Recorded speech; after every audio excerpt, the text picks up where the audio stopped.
നമസ്കാരം, മലയാളി വാർത്തയിലേക്ക് സ്വാഗതം. CMRL എക്സാലോജിക് ഇടപാടിൽ മുഖ്യമന്ത്രിയുടെ മകൾ വീണ വിജയനെ ന്യായീകരിക്കാനുള്ള ക്യാപ്സ്യൂൾ തയ്യാറാക്കി CPM. മുഖ്യമന്ത്രിയുടെ മകൾക്കും കമ്പനി എക്സാലോജിക്കിനും ക്ലീൻ ചിറ്റ് നൽകിക്കൊണ്ടുള്ള രേഖയാണ് തയ്യാറാക്കിയിരിക്കുന്നത്. ഇനി ഈ ക്യാപ്സ്യൂളുകൾ കീഴ്ഘടകങ്ങളും അണികളും വിഴുങ്ങിയാൽ മാത്രം മതി എന്നതാണ് സ്ഥിതി. കോടിയേരി ബാലകൃഷ്ണന്റെ മകന് ലഭിക്കാത്ത പ്രത്യേക പരിലാളനയാണ് ഈ ന്യായീകരണ രേഖയിലൂടെ CPM മുഖ്യമന്ത്രി പിണറായി വിജയന്റെ മകൾക്ക് നൽകുന്നത്. CPM സംസ്ഥാന സെക്രട്ടറിയായിരുന്ന കോടിയേരി ബാലകൃഷ്ണന്റെ മകൻ ബിനീഷ് കോടിയേരിക്കെതിരെ കേന്ദ്ര ഏജൻസികൾ കേസെടുത്തപ്പോൾ പാർട്ടി രേഖാമൂലം ഇത്തരത്തിൽ വിശദീകരണം നടത്തിയിരുന്നില്ല. കേസിന്റെ വഴിക്ക് പോകുമെന്ന വിശദീകരണം. നേതാക്കളുടെ കുടുംബത്തിനെതിരെ ഉയർന്ന ആരോപണ രേഖയിലൂടെ കീഴ്ഘടകങ്ങളിൽ വിശദീകരിക്കുന്നത് അപൂർവ സംഭവമാണ്. ഇത് CPM ഉൾപ്പെട്ട പ്രതിസന്ധിയുടെ തെളിവാണ്. എക്സാലോജിക് വിഷയം CPMന് തിരിച്ചടിയായി മാറുമെന്ന അവസ്ഥയിലാണ് എക്സാലോജിക്കിനെ ന്യായീകരിക്കുക എന്ന ദൗത്യം പാർട്ടി ഏറ്റെടുത്തിരിക്കുന്നത് എന്നതും ശ്രദ്ധേയമാണ്.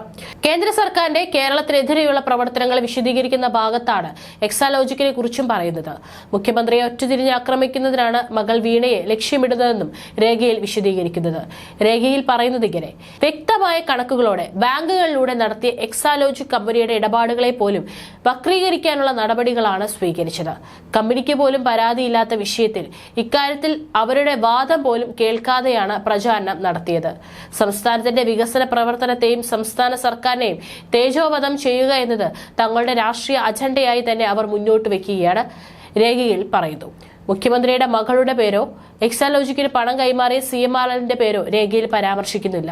സർക്കാരിന്റെ വികസനത്തിന് മാത്രമല്ല, മുഖ്യമന്ത്രി പിണറായി വിജയനെയും ഒറ്റതിരിഞ്ഞ് ആക്രമിക്കുക എന്ന നിലപാടും സ്വീകരിക്കുകയാണ്. മുഖ്യമന്ത്രിയെ വ്യക്തിപരമായി തേജോവധം ചെയ്യുക എന്ന ലക്ഷ്യത്തോടെ നിരവധി കള്ളക്കഥകൾ മെനയുന്ന രീതി കേന്ദ്ര ഏജൻസികളുടെയും അതുപോലെയുള്ള സ്ഥാപനങ്ങളുടെയും നേതൃത്വത്തിൽ നടന്നു വരികയാണെന്നും രേഖയിൽ പറയുന്നു. സീരിയസ് ഫ്രോഡ് ഇൻവെസ്റ്റിഗേഷൻ ഓഫീസിന്റെ അന്വേഷണത്തിനെതിരെ എക്സാലോജിക് കർണാടക ഹൈക്കോടതിയെ സമീപിച്ചിരിക്കുകയാണ്. വീണയ്ക്ക് ചോദ്യം ചെയ്യലിന് ഹാജരാകാൻ നോട്ടീസ് നൽകുമെന്ന് ഉറപ്പായതോടെയാണ് കമ്പനി ഹൈക്കോടതിയെ സമീപിച്ചത്. തിങ്കളാഴ്ച രാവിലെ 10:30 ജസ്റ്റിസ് M. നാഗപ്രസന്നയുടെ ബെഞ്ചായിരിക്കും ഹർജി പരിഗണിക്കുക. SFIO അന്വേഷണം റദ്ദാക്കണമെന്നാവശ്യപ്പെട്ടാണ് എക്സാലോജിക് കർണാടക ഹൈക്കോടതിയെ സമീപിച്ചത്. അന്വേഷണം പ്രഖ്യാപിച്ചുള്ള ഉത്തരവിന് ആധാരമായ വിവരങ്ങൾ ലഭ്യമാക്കണമെന്നും തുടർ നടപടികൾ സ്റ്റേ ചെയ്യണമെന്നും എക്സാലോജിക് ഹർജിയിൽ ആവശ്യപ്പെട്ടിട്ടുണ്ട്.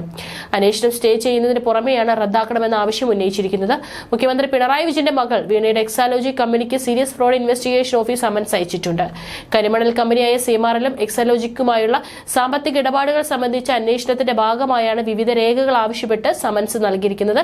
നേരത്തെ CMRLിലും KSIDCയിലും നേരിട്ടുള്ള പരിശോധനയ്ക്ക് മുന്നോടിയായി നൽകിയ നോട്ടീസാണ് വീണയുടെ കമ്പനിക്കും നൽകിയിരിക്കുന്നത്. കമ്പനിയുടെ സേവനം, സാമ്പത്തിക ഇടപാടുകൾ എന്നിവ സംബന്ധിച്ച രേഖകളാണ് നൽകേണ്ടതെന്നാണ് ഹർജിയിൽ വ്യക്തമാക്കുന്നത്. എക്സാലോജിക്കിന്റെ ഹർജി വീണ വിജയനെ ചോദ്യം ചെയ്യാൻ ഏത് സമയം SFIO നോട്ടീസ് നൽകുമെന്ന സൂചനയുണ്ടായിരുന്നു. ആദായനികുതി ഇൻട്രീം സെറ്റിൽമെന്റ് ബോർഡിന്റെ ഉത്തരവ് ROCയുടെ ഗുരുതര കണ്ടെത്തലുകളും വന്നപ്പോഴൊക്കെ എക്സാലോജിക് മൗനത്തിലായിരുന്നു. 2022 നവംബറിൽ കമ്പനി താൽക്കാലികമായി മരവിപ്പിച്ചിരുന്നു. കമ്പനിയെക്കുറിച്ചുള്ള ദുരൂഹതകളും സംശയങ്ങളും ഒരുപാട് നിലനിൽക്കുകയാണ് എക്സാലോജിക്കിന്റെ ഹർജി.